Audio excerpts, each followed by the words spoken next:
Hey listeners, it's your host Daisha. Did you ever read those Choose Your Own Adventure books when you were a kid? Sure you did. Well, this is a Choose Your Own Adventure show. It's got two distinct parts. So in part one, my guest, the inimitable Rodney Waters, explains things like Jungian theory, archetypes, myths, fairy tales, and how all of those things apply to classical music. It's a deep, interesting, intellectual discussion. It will change your life if you don't know anything about that stuff. In part two, which happens about 25 minutes-ish into the show, we actually get to talking about the music. And by the way, all of the music that you hear in the show was recorded at a live performance at Houston's Jung Center by our very own producer, Todd. And it's Rodney Waters on piano and Judy Dines, who's a flutist from the Houston Symphony. And we also continue to talk a little bit more about how Jungian theory and archetypes kind of play out in classical music. And so if you are an expert level Jungian and you don't need to know any of the basics behind what we're talking about, skip to part two. If you thought that it was pronounced Jung, I suggest that you listen to part one. But you can do it any way you like. You can listen to part one, take a nap, come back, listen to part two. You can listen to them on different days, whatever you like. And if you enjoy this show and it changes your life as much as we suspect that it will, for the better, we hope that you'll go to iTunes and rate and review us, because you and your shadow self will be happy that you did. All right, let's get to the show. My name is Daisha Clay. I'm the audio librarian here at Classical 91.7. While I'm a real librarian, I have a deep, dark secret. I know very little about classical music. I grew up listening to rock, and I know something about jazz. But when it comes to classical, but I really want to learn. So, every week on this show, a classical music expert will give me a piece of classical music they think I should know, and then we'll discuss it. Come learn with me in the classical classroom.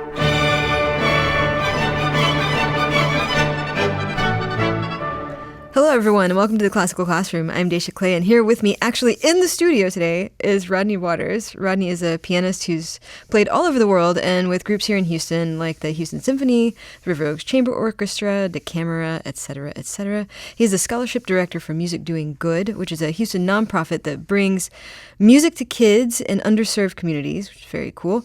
Rodney is actually big into doing art in service of social causes and has worked with groups like Interfaith Ministries of Greater Houston and the AIDS Foundation Houston to carry out that mission. He's also a photographer, and he's currently training at the International School of Analytical Psychology in Zurich to become a Jungian analyst. And you may have guessed, if you've seen his amazing beard, which I know you can't see through the podcast, but you could probably sense out there, he will be the new most interesting man in the world, as the previous guy is retiring. So congratulations on that. Thanks for that in advance. I appreciate the I mean, they're going to ask you to do that. It's just... Well, at least I'm prepared now. Yeah. Thanks to you. Yeah, well, you're welcome. Rodney, welcome to the Classical Classroom. Thanks so much for having me here. What are you going to be teaching me about today? Well, I think because my background is music, but I've had this interest in psychology for such a long time.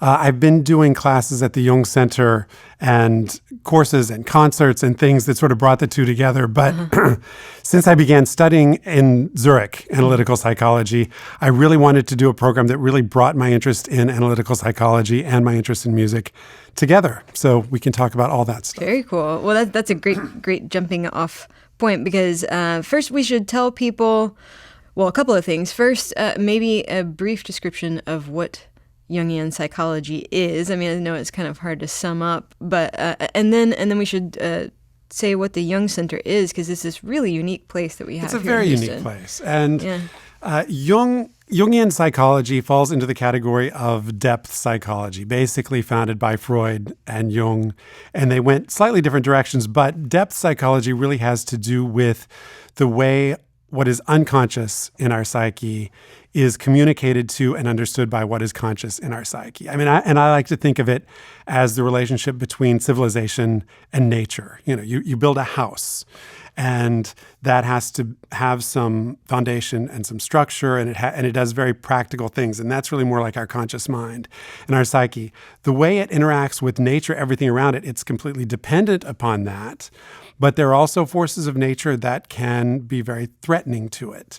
But yet, if you ignore nature, as a civilized, conscious house, you can be in big trouble. If you're building in a place where there tend to be tornadoes, you have to, have the right reinforcements. And it's how, these psychological forces, at that time, they really considered schizophrenic, psychotic patients. Which we should say when Jung existed, the when he was early 20th century, Okay. 20th century, and all the way up. Jung died in 1961, so all the way up through there. So, there was this thought that people that had mental disorders or were schizophrenic, psychotic, whatever, were just completely different from normal people. But the more they studied them, they realized that there's all this stuff going on in their mind, in their brain chemistry, in their past family history and their personal history, that in their mind they're responding to in a way that makes sense. Yeah. That isn't so different from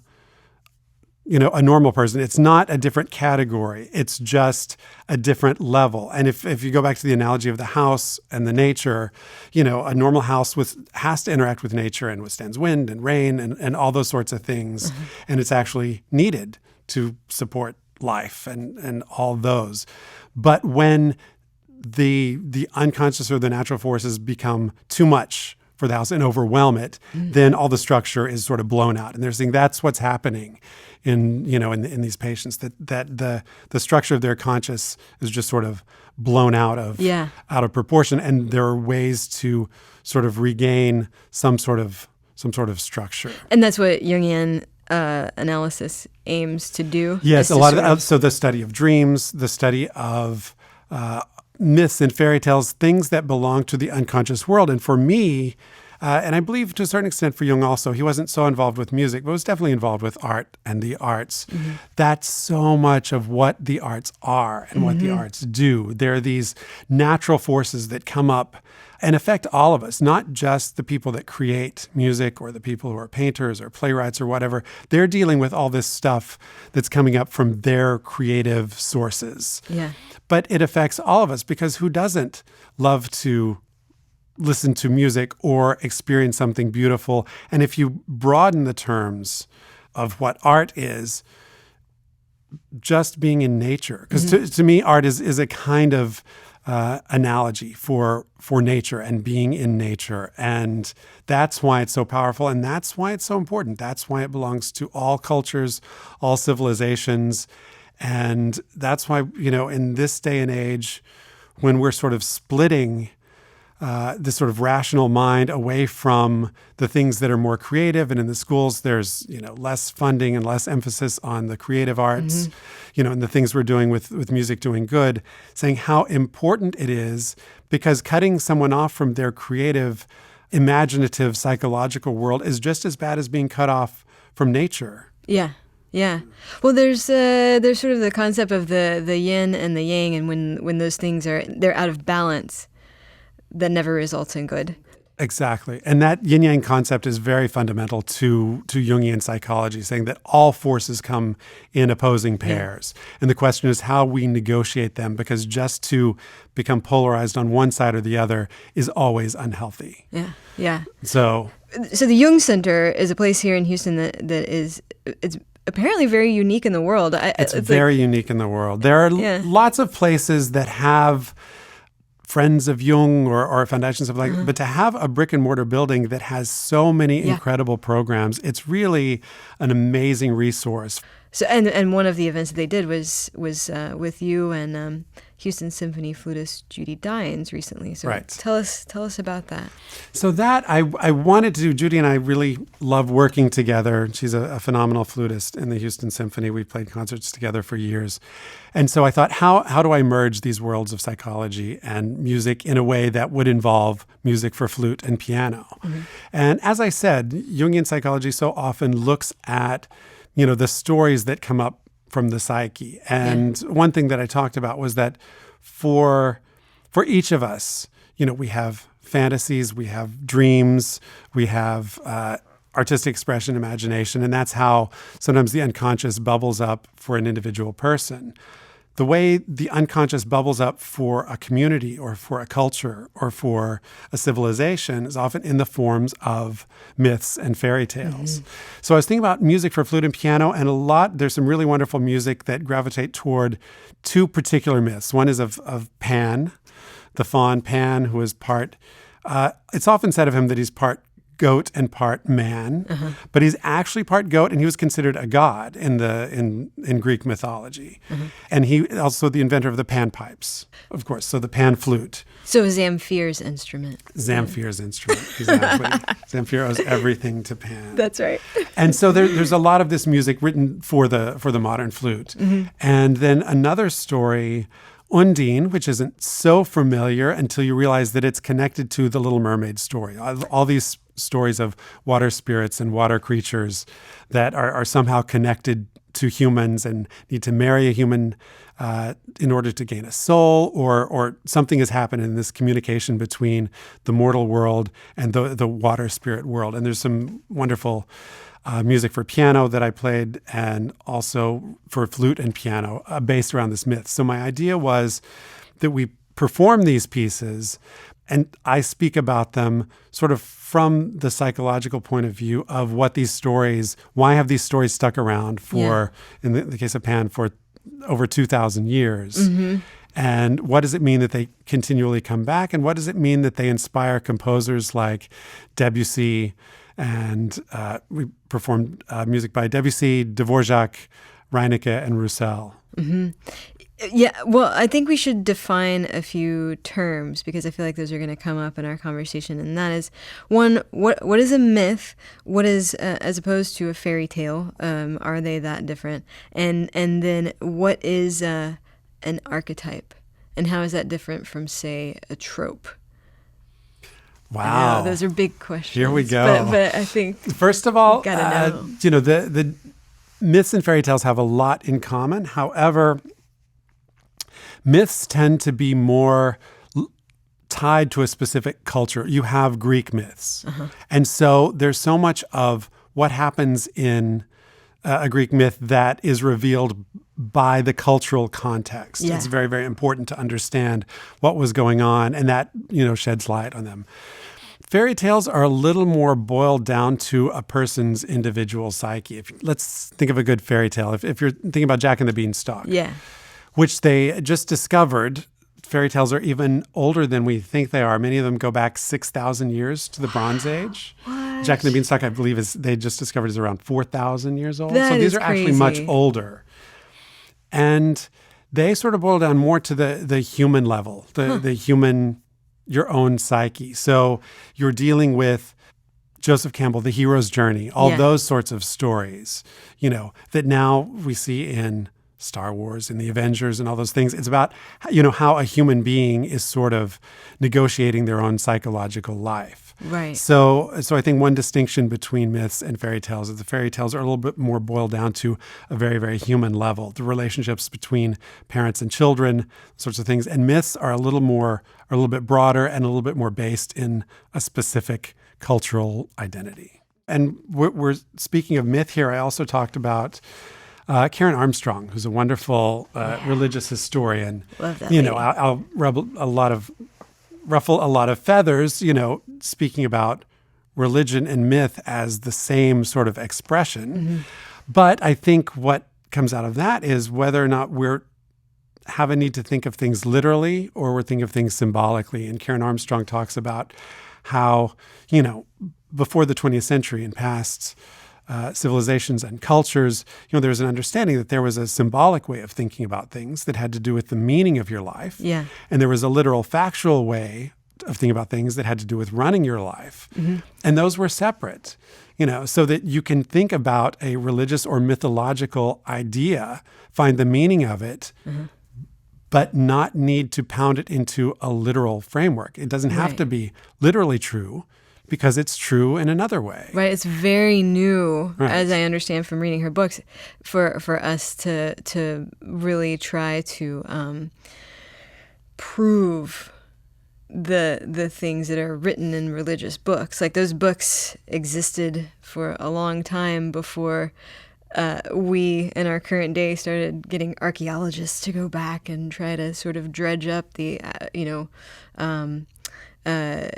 evidence Right. of the actual people that are talked about in the stories and Right. things like that. Right. The thing is, it is true because it resonates with human beings, and it can help them find meaning and find their own psychological way forward. Right. So in that sense, it's true. And then to narrow it down, but it has to be physically true. I mean, even, speaking in a Christian context, Jesus spoke in parables. So the parables are meant to be symbolic stories. Right. So that Right. people could derive meaning from them. Exactly. And, and a deeper understanding of their own journey and of their own life and see these parallels. Yeah. I mean, if you're talking about the parable of the Good Samaritan, do we need to know the Good Samaritan's identity to verify whether or not that story is true? Right. No, the story is true because it has symbolic meaning. Exactly. And so I think, when you asked about do all cultures have these myths and do all cultures have, I would, say yes. All cultures have, different symbolic ways of thinking, and all cultures have, these folk stories that are passed down from generation to generation, but we don't always see them that way. One thing I talked about at the Jung Center was all the movies that are coming out. If you look at the top 10 highest grossing films of all time, 7 out of 10 of them are these sort of big mythic stories like Avengers and Star Wars and Iron Man and Frozen and these sorts of things. So we do obviously crave something that is clearly symbolic. Right. That we resonate with. Right. On a certain level. We know Star Wars isn't factually true. But there's something that resonates about, the underdog going through all these trials and, coming out more mature, more well-rounded, and a more fully formed human being. And there's something that we experience vicariously, by watching these things. Right. This is why I'm always, when people talk about how bad TV is and things like that, it's like some TV maybe is not so great for your brain, but like there's something cathartic and deeply human, something that's been with human history forever in story, and watching or hearing or reading about these sort of archetypically based characters going through the hero's journey or the other sorts of journeys that there are to go on of discovery, of overcoming, of things like that. And there's something that happens, and people have studied story and the sort of how story works. The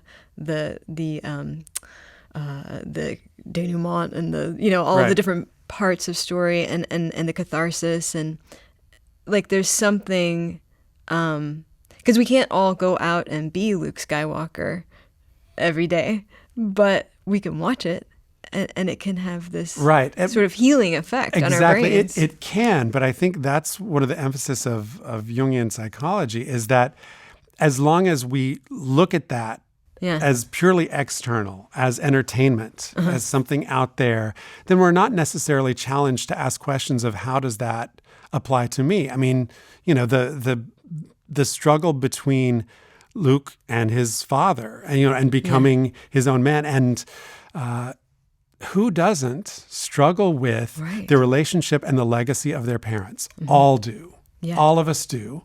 So, it's not necessarily played out in such a dramatic scenario as it is there. But I think what Jung would say is that these stories are important and meaningful and valuable to the extent that we're really willing to look at them in symbolic terms and say, how do I struggle with those same things? How do those motives and things get translated into my own relationship with my family, my relationship with myself, my relationship with my career, my relationship with all these sorts of things.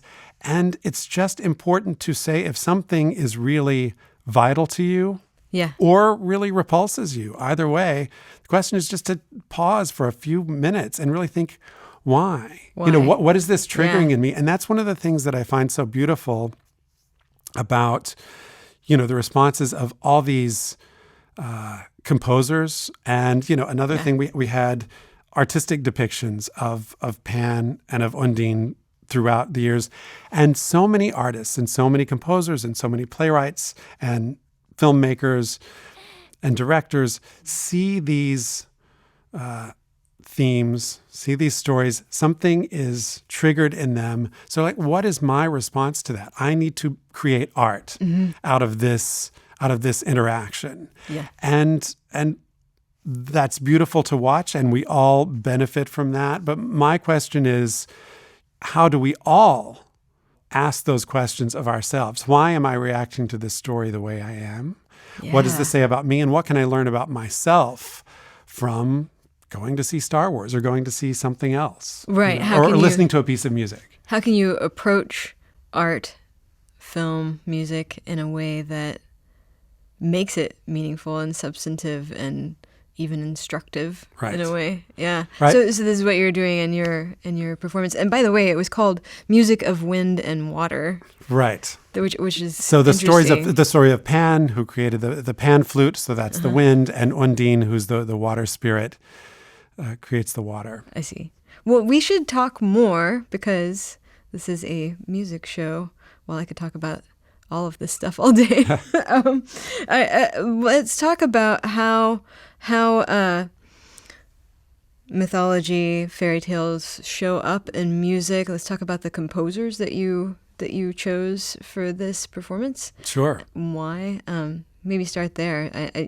I know there's Dvorak, Debussy, and then you mentioned Roussel and Reinecke were the composers represented. So why those composers? Well, again, I was looking at music started with the parameters of music for flute, piano, or flute and piano together. So I was sort of looking at that, and then involving these two specific stories, the Pan or the Undine story. Okay. So you can think of a composer responding to one of these stories and thinking, I want to write a song, something that actually has text to it. But then you think of the impulse of a composer that says, I want to take this idea and just write music from it. Yeah. There is no text connected, so that the listener really has their own response. You could have absolutely no clue about any of these stories and thoroughly enjoy and have your own very personal reactions to the music disconnected. I mean, that's an interesting thing about, what we in classical music is called program music. So that there is a program, there's an idea, there's a story, but it's purely instrumental music. So all that is left up to the imagination of the listener, or can be completely disconnected and thoroughly enjoyed just as pure music on its own. So, so that's how I pick these pieces. This is very interesting to me because I'm interested in Jungian theory and I'm interested in story. But what I don't get is like I understand that these things exist in wordless music, but I don't know how.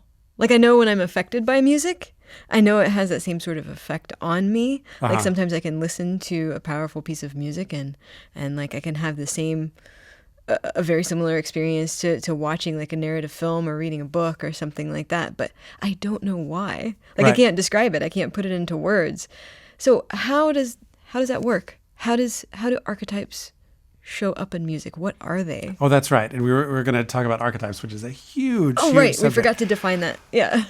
But archetypes are in a way these foundational patterns of energy that exist in our psyche. And Carl Jung would say that that the archetypes come from the level of the collective unconscious, so something that all of humanity shares, saying why in all stories, in all religions, in all things from different cultures that have nothing to do with one another, there are these fundamental ideas of the Father, and there's the idea of the there's these savior ideas like hero ideas, and there's the idea of the child, and there's the idea of many different There's the shadow. There's the trickster. Oh, you've done your homework, right? The wise old man. The Right. wise old woman. Yeah. Yeah. All those things, and you can see that there are patterns.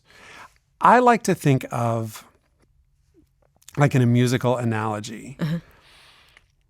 Say a particular piece. Say we're looking at one of the Debussy pieces.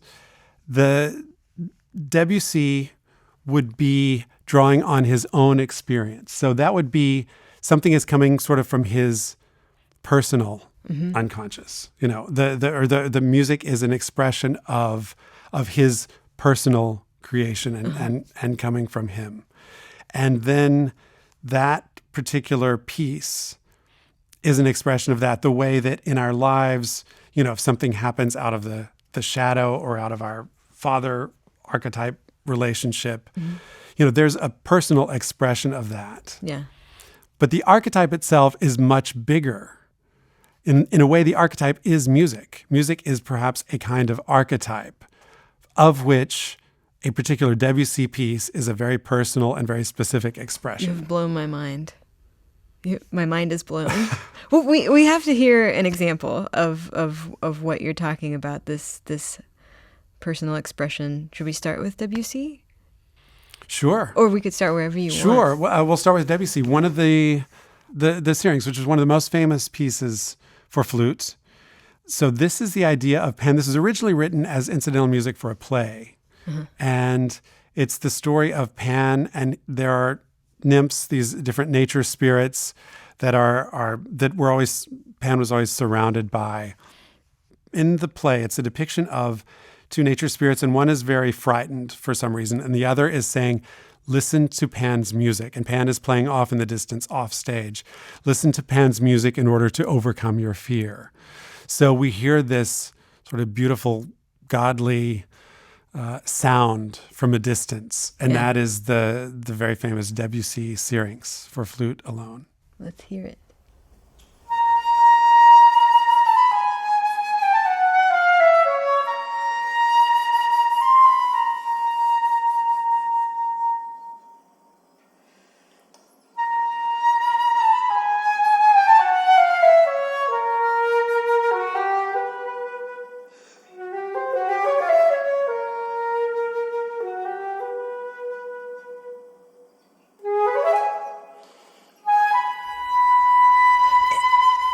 It's so evocative. Like, you can automatically see sort of what you were describing in the music. There's kind of this idea of kind of being alone. And he's playing off stage, and it's kind of this feeling of being alone with oneself, but then there's this expansive kind of wildness to it that, I just think of, we all have those experiences in nature sometimes where you're, looking at a sunset, or you're out on the water, or you're in a boat, or, you're on a beach or something, or you're hiking, and you just feel this thing, and there are no words anymore. And it's just this sort of, your heart just sort of opens, you know, and you don't need words anymore. Yeah. There's this kind of openness. And to me, that's what ideally music can do for us, is that it stops the stream of conscious thought of words long enough for us to actually both be alone with what is going on inside of ourselves and with what we're receiving from the music. And in that way, to me, a really powerful encounter with music is the same as a powerful encounter being in nature, that it's something really, and it is healing and it's transformative.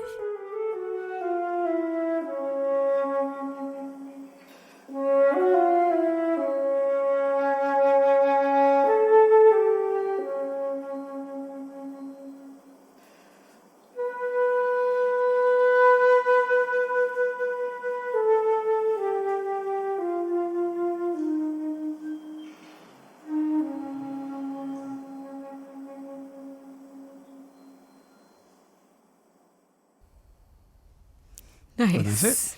Let's hear one more example before I ask any more questions, because I want to hear another example. Sure. We've talked a lot about the Pan myth, of course, the the Pan the Faun, who invented the panpipes, the pan flute. And there's a wonderful French composer, early 20th century, Albert Roussel, and he wrote a set of 4 pieces called The Flute Players, and each is dedicated to a different mythological flute player or a flute player from literature. Yeah. And the first one is Pan. So if you remember, we talked about the story of specifically Pan and Syrinx, but Pan in general was a nymph chaser of sorts. So he was always, out on the prowl and looking for nymphs when he wasn't lounging in the forest and sleeping and just enjoying, what we called in one of the pieces the connection with universal nature. So. Yeah. That's the wonderful thing about this kind of instrumental program music is that you can, if you know nothing of the story, it's a really beautiful, lovely piece of music and thoroughly enjoyable. If you do know the story, it's kind of fun because the way Albert Roussel sets up the piece is you really hear Pan playing the pan flute, lounging, sort of one with nature, very expansive, very relaxed. And then there's a middle section that gets sort of agitated, and I think it's a little chase scene or a little love scene or something, something that's a lot of fun. And then that sort of comes to an end, and then we sort of go back to the lounging Pan. So, and it all happens really pretty quickly, but it's a beautiful little story encapsulated in this short piece by Albert Roussel. And Pan is where we get our sort of story of Peter Pan from, right?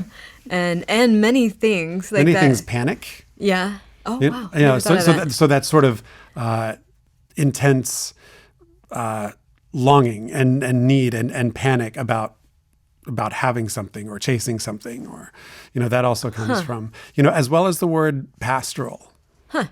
So that's the interesting thing about if you're looking about him as a figure and symbolically, we get the word pastoral, we get the word panic, which are very much on opposite ends of the spectrum, and we get pantheism because Pan also in ancient Greek meant all. So pantheism being God in all things. Right. That's really interesting because when I think of Pan and what I know of Pan, it's always about fun and eternal youth and sort of fun seeking but what the kind of Pan you're describing is something very different. Well, it was the whole spectrum. He was very much connected to Dionysus and this kind of very sexual, erotic sort of enjoyment of life on that end of the spectrum. But also, he was the guardian of shepherds and of flocks and a protector of sorts. Okay. And also clearly a musician and dancer. So he had this sort of artistic side, he's like sort of the rough, tough guy Apollo. Not everything wasn't, all polished off and smooth. He's also sort of considered more the god of rustic music. Okay. So. Okay. Well, let's hear some of it. All right.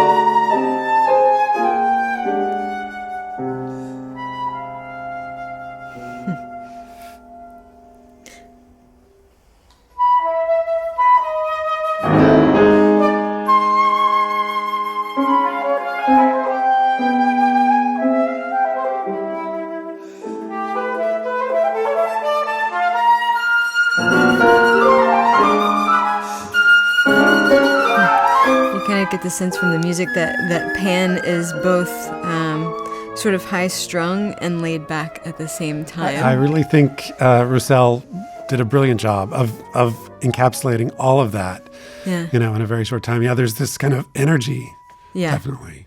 I find that as we're talking about Pan, like I'm more mystified about who Pan is than when we started, because originally I had this sort of Disney idea of Pan. Right. And it seems like he's a much more complex and nuanced mythological figure, which is interesting because usually when you think about mythology, kind of the thing is that these mythical figures kind of encapsulate some human characteristic. They sort of embody that, Pan changed a lot in terms of perception through the ages. And one thing that happened to him was that he sort of got, because of the goat thing and because of, his connection with Dionysus and sexuality, he sort of got conflated with the devil, actually, in terms of being anti-Christian and all of that.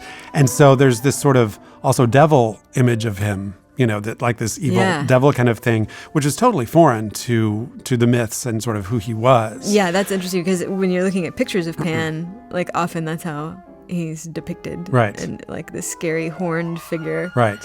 And yeah, it's really strange, the sort of cultural conceptions that we have of this one mythological figure and how like wildly they vary from each other. Right. Well, and then when you also see there's so many artistic representations of him visually. Yeah. There's the huge range of that as well. So tell me a little bit about Roussel. Like what is his link to mythology? Well, I don't know a lot about his specific personal link to mythology, but he was a French composer in the early 20th century, like Debussy, who is also represented on the program. And clearly, they were both attracted to all these mythological figures. And there was clearly this idea of bringing back these classical themes and these classical mythologies as inspiration for other kinds of works of art. Yeah.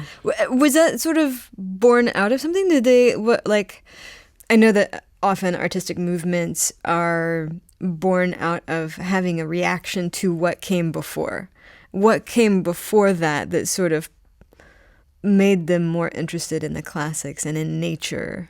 I would just have to hazard a guess. We had the quite a bit before that, we had the classical period where it was very much about structure and organization. Yeah. And then we moved into the Romantic period, which was more about subjective personal expression and breaking the boundaries and breaking the molds.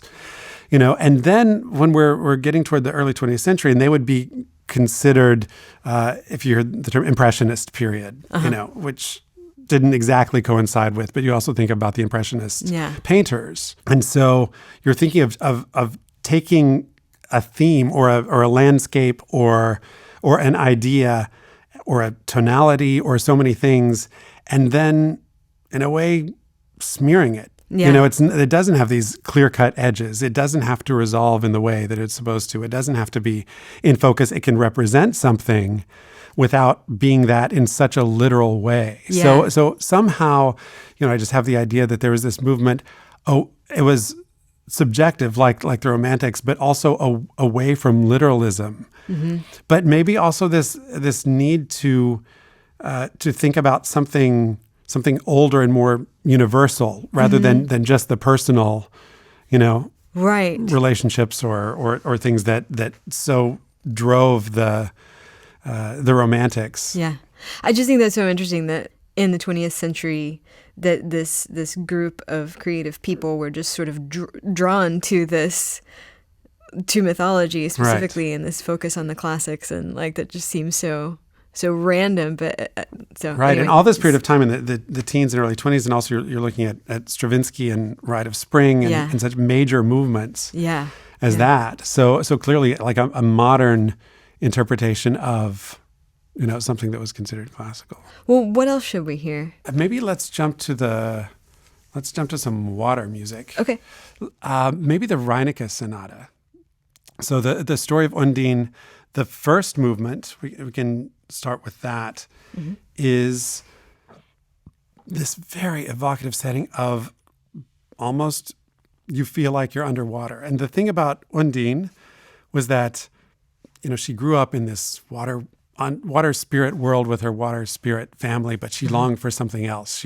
She wanted to have a soul and marry a mortal. And so she's a tricky little kid, in a way. She's spunky, and she's expected to fit into this, and again, who doesn't relate to that sort of growing up and thinking, but I'm different from my family, and I want to go out and explore the world. So Reinecke sets this amazing sort of undulating triplet rhythm. And I discovered sort of throughout the piece, it's interesting. I think he really sort of evokes the water world through triplets and sixes, 1, 2, 3, 4, 5, 6, 1, 2, 3, 4, 5, 6, and then the human mortal world 1, 2, 1, 2, or 1, 2, 3, 4, which is more square. Yeah. 2s and 4s are more square, and 3s and 6s are more watery and flowing. And so he sets up this dichotomy. But the first movement is really this water world, and then you have these sudden outbursts, which I think are her personality wanting to expand beyond the confines of her culture and her society and the way she's growing up. And she just has a personality that's bigger than that, and she wants to burst out. Yeah. And but is always sort of pulled back into the water of her family. Ooh, let's hear that.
It's the Little Mermaid. It is. Yeah. It is. It is. It's Ariel.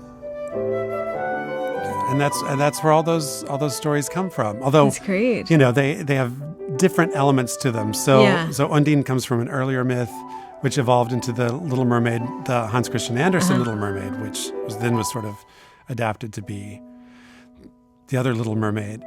And another point that I made, as we're sort of listening to this water music, the idea of symbolic and literal ways of interpreting things, and that we can look at them in all these different ways, and the ways don't negate the other ways, is that with everything that's going on with water, and you think about Flint, Michigan, and we think about, Houston, Texas having, in the 100 cities over 250,000, the 95th worst water quality with, often, in a lot of tests that were done, instances of alpha particles that are radioactive. Mm-hmm. So when you're talking about Undine bursting out of her shell and really wanting to unite and establish this relationship with a mortal, with a human being, and then once he betrays her, he dies. So does, the betrayal of the water, that's a symbolic meaning of the way we relate to our own nature, but there's also another very real meaning in the context of the world today, of conservation and ecology, that if we betray the water that we depend upon for life, we die, basically. And you look at I think the statistic about 1,800 children under the age of 5 die every single day due to water-related diseases all over the world. 650 million people that don't have access to safe water in the world. Oh, yes. So, the beauty of these things is these stories can be looked at in so many different ways, and you can find aesthetic meaning in them and listen to the piece. Mm-hmm. You can find personal meaning in them and say, what does this mean with my relationship to my family and my relationship to nature and all these sorts of things. And we can also then extrapolate that to what is my actual relationship to nature, and like really, what is it? Like real nature, and if we are cutting off the natural part within ourselves and sort of abuse that part of our humanity, then it makes sense that gets translated into our abuse of the environment. Man. Yeah, that sort of divorce between civilization and the natural world Right. And again, that comes back to the image at the beginning. If the civilization is the house and the natural world is everything around it, those two are completely dependent, and nature is going to win. Well, and it's an imaginary separation. It's an yes, exactly. Which is, it's like something that we've fooled ourselves into, is to somehow think that we can harness nature, that we can use it and abuse it, that we can, that we'll be fine.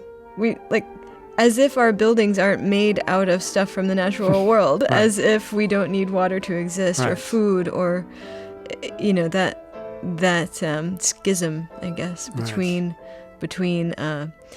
the urban and the civilized, and Right. the Right. Yeah, And coming back to the Jungian idea that the relationship between the conscious and the unconscious, which is actually much larger than the conscious, is the same as our sort of earthly civilized carving out our place on the earth, which is very small in relationship to all of nature. Yeah. And we have to approach all those things at the same time. We have to look at our relationship with actual nature, and we have to look at our conscious relationship with our instinctual nature and our unconscious and all those things that are coming up that, and to me, that's what the arts and music are all about. Well, and that's all in this piece of music that we're listening to. Inspiring these sorts of conversations between people, and these inner conversations, about, what is my journey like? What is really important to me? What is it about myself that I would rather avoid? What is it, all these stories that keep coming back. Yeah. It's like, stop just seeing them, projecting them onto the outside. It's like, this has something to do with me, and having the courage to ask those questions. Well, and let's not even get into how in our modern world, so much of who we are is literally formed by media. Like I thought about this a lot as I was traveling last year, and I found myself in Washington State doing Twin Peaks tourism. So I went out to nature to see this beautiful waterfall and to see this little town and everything. But the sort of framework for my going out there was because that's where Agent Cooper was standing. Awesome. That's where he had cherry pie, and that was the, and so, but I was just thinking about how, media, I've taken that so far, so deep inside of me, it so forms who I am, that I literally traveled 2,500 miles away from home and went and visited imaginary places because of it. And then kind of crazy. The other thing is, and Jung would say, in a way they're imaginary. Yeah. And in a way they are very, very, very real because they have meaning for you. And then David Lynch would take us off in a whole other direction. Oh my God. But into the dark, creepy places usually. But those are the dark, creepy places that we often enjoy looking at in other people, or in art, or horror movies. In a political context, deciding that someone is horrible, and and we know better. But also realizing how all these things, we have our selfish parts, we have our parts that just want to protect whatever we have, but it's easier to let someone else, and that's what Jung would say, carrying the shadow. Someone else carry those shadow elements for us. And that's one thing that Lynch was so brilliant about. Now we're off really in a different direction, but that Lynch was so brilliant about is especially, in the small town world and everything looks a certain way. And then the more you peel back the layers, so the question is, it's not a problem that all these layers are underneath us. The problem is that we don't acknowledge them so that they can be balanced and so that they can be integrated in a healthy way. Right. Because they're gonna control us. And in the case of Twin Peaks, that literally happens. Yes. That sort of evil that the town chooses to overlook comes up and just bites them right in the ass and takes people. Right. And wow, I never thought about it that way. That's awesome. This makes so much more sense to me now. Thanks, Rodney. So awesome. let's jump to the second movement. Okay. So in the second movement, this is when Undine has become a child. So she's now a little human on her way to gaining a soul if she, meets the right guy and falls in love and is married and he remains faithful. And so she grows up with a very pious and humble fisherman and his wife, but she's very mischievous, which is sort of how she got there in the first place, because she wasn't happy with her water family and she wanted more. She was a little rebel. So, and also in her growing up years, she was also very mischievous and she was always getting into trouble. You can almost hear her parents chasing her around.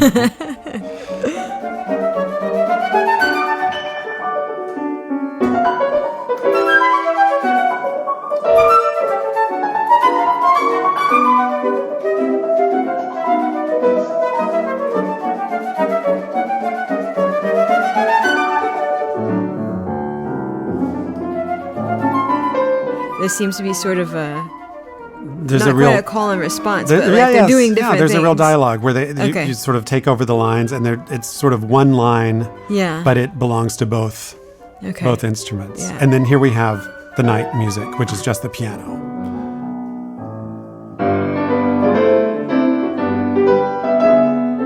So in a way, maybe in this instance, he's using the mortal world represented more by the piano, and then Undine's world when the flute is playing.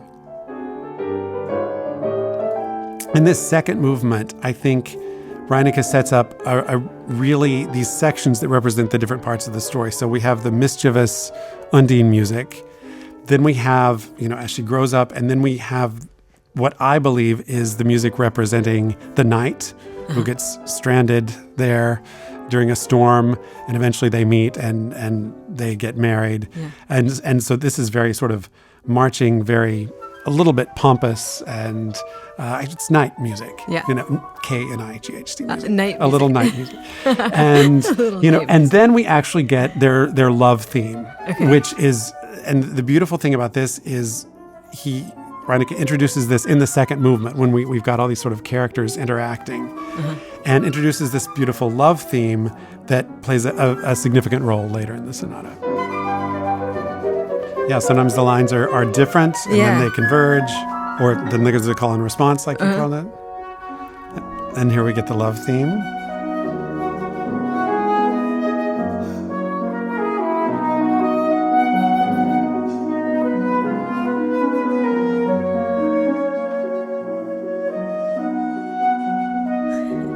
I love how she's just all over the place and she's super busy and it's very playful, and then the love theme comes in and it's sort of like, oh, hey, how you doing? Actually in the story, she's quite aggressive with him, actually. Really? Yeah. At one point, he isn't paying enough attention to her, so she bites his hand. But I think this is sort of projecting a little bit later into the story. But but it is interesting to see her character change, because she's kind of a bratty little kid at the beginning, and then she becomes this really, really beautiful character throughout the length of the story by the time we get to the end.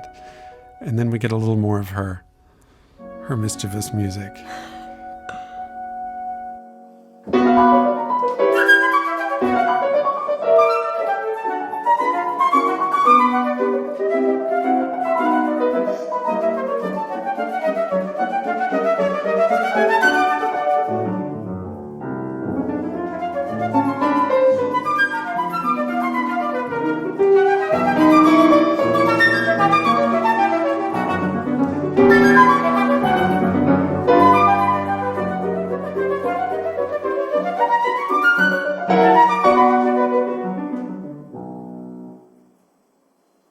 That's great.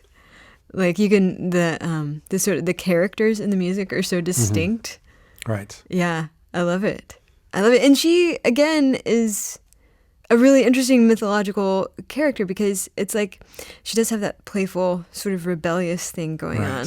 But then she clearly also has, like, her story is about development as a creature, as a human, like about the sort of becoming something. Exactly. Yeah. Exactly. What Jung would call individuation, where your individual qualities, which also have to do with everything that's coming up from your unconscious and all your unlived things and the things you'd rather not claim, but the things that are a part of you, all come forward and sort of take you on a path, because you see this evolution of her, this development of her as a being, as a character, as a symbol. Things don't turn out in a very happy way in this story, actually. But also in the same with Pan, the idea of taking life generally doesn't turn out how we plan it consciously, and how we go with the flow, so to speak, of all the twists and turns. So in the third movement, you get more of the couple after they get married, and eventually they go to his castle.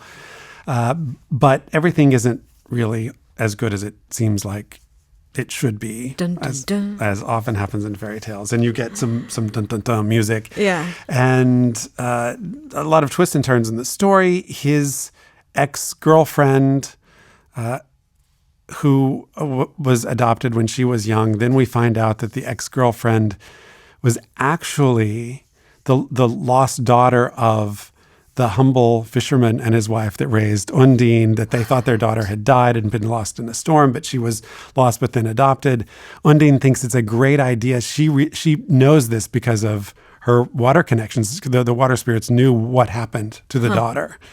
And that's why that Undine ended up with this family, because they had lost the daughter and the water spirits knew this. So Undine thinks that a reunion would be a great thing.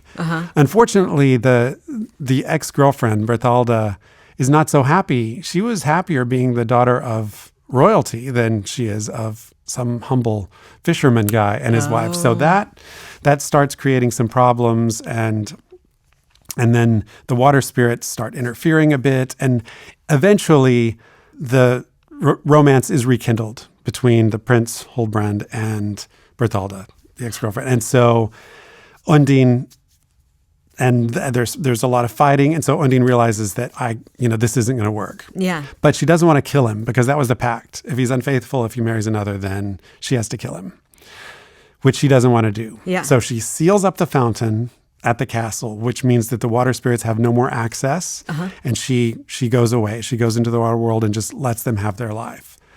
Unfortunately, Berthalda, who is rather vain, got used to using the water from the fountain to make her skin look younger. So she is having no more of the sealed up fountain. So she's like, we have to open that thing up, because I've got to have my beauty treatments. And once that is opened, then Undine really has no choice. If she has access to the castle, then it has to be fulfilled that she takes his life at the end. So it's a very dramatic last movement, and we'll hear part of that. But then the way it happens at the end, she comes back. She's very, very sad. There's a really beautiful Waterhouse painting of Undine coming back from the fountain, all dressed in white. This ghostly figure that comes back, and she goes to Huldbrand, and he sees her, and he knows that this is part of the bargain. So she kisses him, this watery kiss of death, and he dies, and then he's buried. And after he's buried, this mysterious spring comes out from the ground and surrounds the grave. So it's this beautiful image of, in a way, they're being united in a certain kind of way after death, just not in the way that they had planned. And Reinecke does a really beautiful thing. We have this very dramatic last movement, and then if you remember the love theme from the second movement, he brings that back in a very beautiful way and ends the whole piece delicately. I bet that guy, when he came up when she came up to give him the kiss of death, was just going, why did I get mixed up with these ladies? I know. This is a terrible decision on my part. He made a lot of bad decisions. and again, then the environmental part of it that I brought up in the lecture at the Jung Center, that's also giving us when we as humans betray the water. And we talked about pollution, and we talked about all those sorts of things. The idea that it would result in our death, as it does result in death. And, look at Flint, Michigan, and a lot of things. Yes, this is a story with a lot of symbolic meaning, but it's also a story with a lot of meaning in terms of our being faithful to nature and to the environment and how we are dependent on that for our lives. Right, and rather than choosing sort of the because it sounds like the other sister was very beautiful, the ex-girlfriend, and so, right? So he's lured into this sort of superficial, self-centered decision, right? And it turns out to be the bad one. Whereas if he had sort of made like a maybe thought into the future a bit, maybe thought about yeah, that's interesting. Okay, well let's hear it.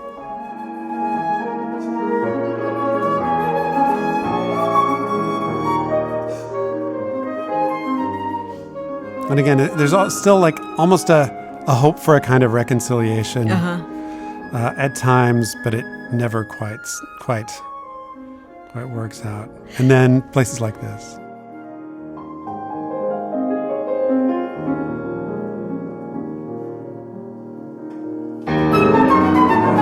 Where you think it might be okay, and then it's not okay.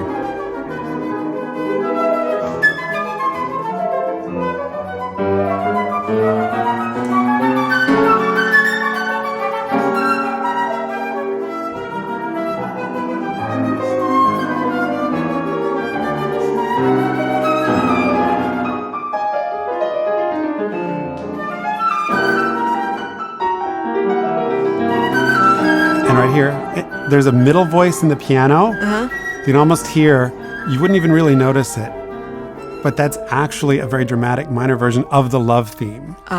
So it's like the love is being trapped in all this. And then this emerges.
I like that extra little ending bit. Yeah, and then the big rolled chord in the piano, almost like a slow wave coming up. I think what's interesting about that story too is sort of how it comments on inevitability of nature, like but like the nature of a thing to it. If, for example, you're a snake, you're gonna bite somebody. Like yes. No matter, it's like that story of the person who takes in the injured snake and they nurse the snake back to health, and like the snake gets healthy, and then the snake bites and kills the person, and the person is like, "What the hell?" Right. And the snake is like, "I'm a snake. Right. What do you expect?" And that's what I was thinking of when I was thinking you were telling me this story. She has to do this. Right. She has to kill him. Right. And he has to like play his role in this. It's like Like everybody has to do and it's almost like, well, why do we do it? Right. And then you look at all those, because in a Jungian way, you look at all those as different parts of yourself, and when you betray something that's integral to your nature, yes, it bites you or tries to kill you or something like that. It's like, the analogy of cutting off a part of your psychological nature is like cutting off circulation to a part of your body. Right. At first you won't notice it, then it'll go numb, then it will start poisoning the entire system. Right. Because something vital has been cut out of the continuum of the large spectrum of who you are in your totality. And it's interesting how you can hear that in the music too, especially at that moment where everything is sounding like it might, like you were saying, like it might resolve and everything's going to be okay. Right. And then it's like, oh no, it is not okay. No, it's not okay at all. And again, that's the wonderful thing about this kind of program music is because you don't need to know the story at all to thoroughly enjoy and take away from the piece whatever you want. And then when you have this other level of knowing what the story is about, it's sort of fun to just sort of see, because he didn't say specifically, this means this is where I represented this. It's all open. That's very cool. We should do one more piece of music before we start talking about David Lynch for an hour. Yes. Which I would love to do. But let's have another musical example. I don't know where you want to go. One thing that I really enjoyed doing for this concert is this transcription of Song to the Moon from Rusalka, the Debussy opera. So I heard this when I was like 14, 15 maybe, and it was so beautiful and it made this huge impression on me, but it's written in the context of an opera. Yeah. But a lot of composers, Liszt Liszt in particular, but so many composers have taken something from an opera or something from a symphony or something else and said, I want to make my own thing of it. Mostly pianists. So I thought, well, I'll do that. I'll make my own transcription of this Song to the Moon. And it's in a place where Rusalka, the water spirit, knows she wants to be, and this is a little bit like the Little Mermaid story. So she's in love with this prince and she wants to become a human and gain a soul and all these sorts of things. And she's longing for him. But part of the deal is once she becomes a human, she gives up her voice. And, and as the water spirit, she has this beautiful voice. So in the context of the opera, she sings to the moon to carry her love to the prince because she won't be able to express it verbally once she actually meets him. And Dvorak writes this incredible melody. And when you get to the sort of chorus of the aria of the it starts with this octave leap, and it's like you can just feel her reaching out toward the moon and the moon reaching out towards him. And it's this idea of, the way to take a musical idea convention, which is an interval, how when you reach an octave, it's the same note, but it's in a different place, which to me also there's a psychological implication of, as we sort of go through in our lives, you come back to something that feels familiar. Right. You go to a high school reunion or you do something and you're the same person, you're the same note, but it's in a different register. It's a different evolution of it. And it's this reaching, longing feeling that Debussy so beautifully captures. So I was like, I want to make a piano version of that I can play for myself. So this is my piano transcription of Song to the Moon from Rusalka.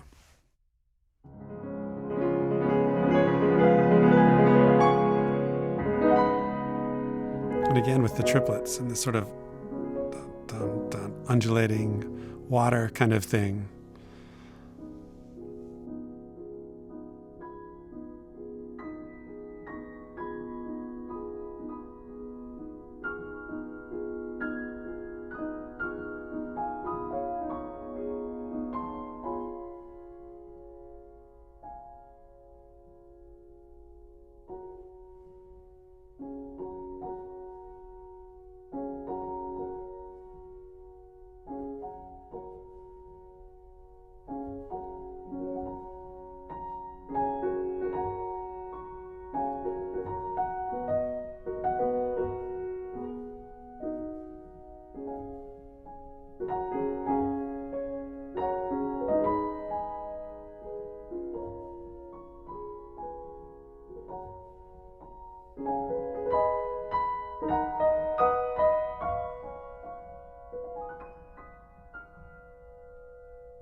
And here we get to the octave reaching part.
That was great. That was really, really lovely.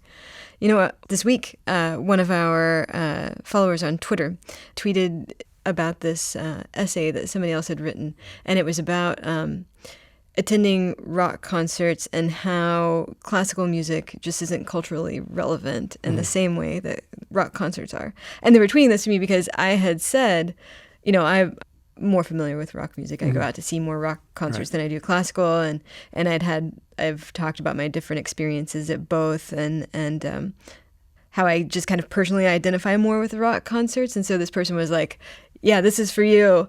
But I was reading it and I was thinking, like, my mind has changed so much over the course of this show and over learning about things like this, that classical music, it supersedes time, it supersedes place, and it gets at something much more basic in us. I think part of it is what the audience member brings, because we also live in a day and age where it doesn't matter if it's rock music or if it's classical music. We go to something in order to be entertained. We want something to entertain us. I think real art, and it can be rock. I'm not a genre elitist. And it can be rock music, it can be whatever. if you go with an open heart to say, I'm participating in this, I want to experience something. I'm a part of this. What does this trigger in me? And I really want to experience something rather than just be entertained by something externally.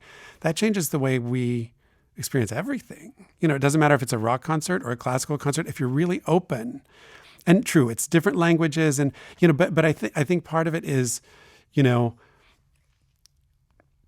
is the attitude that we bring to the experience. You know, and I think you go to a rock concert and you expect to be entertained, whatever. And if you go to a classical concert, you can expect to be entertained, but it's not as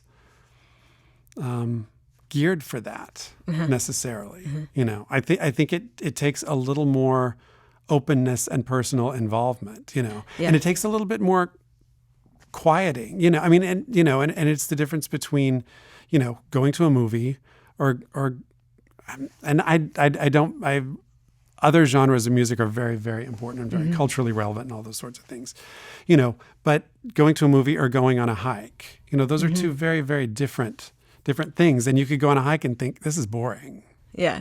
You know, if you expected it, you know, if you thought you were going to go see The Fast and the Furious and you ended up hiking, you think this is really dumb and boring. You know, so it's sort of what you expect. You know, on the contrary, if you think you're going to be hiking in the Canadian Rockies, they're like, oh, no, never mind. We have Fast and Furious on Netflix. We're going to do that instead. You know, then it's like, there's a very different kind of experience. It's your expectation. It's your expectation. What you're bringing to the experience that has an impact on how it can affect you. Right. You're as responsible for that as the people performing the music. Right. And there's this quote. I think this is a Jung quote. I'm not sure, but it's out of the sort of Jungian tradition. We don't see things as they are. We see things as we are. You know, because we're seeing them through our subjective, personal experience of things. And the problem is that we don't realize that. You know, it's like. And I made an analogy in the concert. It's like two people arguing about the color of a white wall. So, but then you see one of them is wearing blue tinted glasses and the other is wearing green tinted glasses. It's like, of course they're seeing different things. And if you're objective, you see they're both arguing, but they're both right and they're both wrong because they're not taking into account their personal bias and their experience.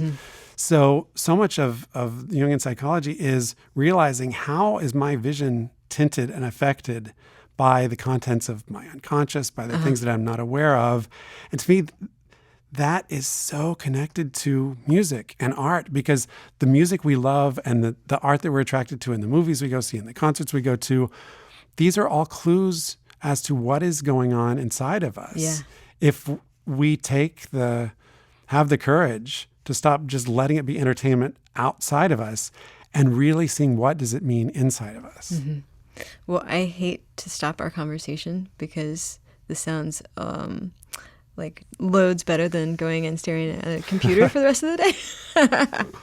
No, honestly, Rodney, this has been really great. So awesome. I really appreciate you taking the time. Thank you so much, Stacia. I had a great time. Well, everybody, that about does it for this episode of Classical Classroom. For more Classroom, go to houstonpublicmedia.org/classroom. You can follow us on YouTube, Twitter, Tumblr, SoundCloud, etc., etc. You can subscribe to us, rate us, and review us on iTunes, and frankly, you should. You can also email me at dclay@houstonpublicmedia.org. Thanks today to audio producer Todd Trickster Hulslander for twiddling knobs. Thanks to editor Mark DeClaudio for his piercing shadow self eyes. Thanks to Rodney Waters for being here today. Thanks to me for saying words. But most of all, thanks to you for listening. We'll catch you next time.